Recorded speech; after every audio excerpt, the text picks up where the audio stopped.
اللهم صل على محمد اللهم صل على محمد وعلى آله وصحبه وسلم۔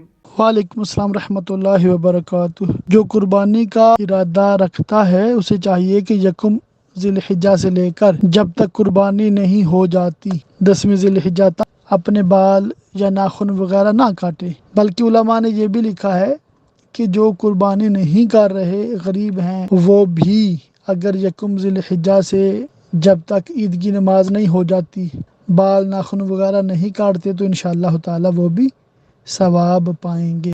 مگر یاد رہے یہ بال یا ناخن نہ کاٹنا یہ مستحب ہے، اس کا مطلب یہ ہے کہ اگر کوئی بال یا ناخن کاٹ لے تو کوئی گناہ نہیں ہے، چاہے وہ قربانی کر رہا ہے یا قربانی نہیں کر رہا۔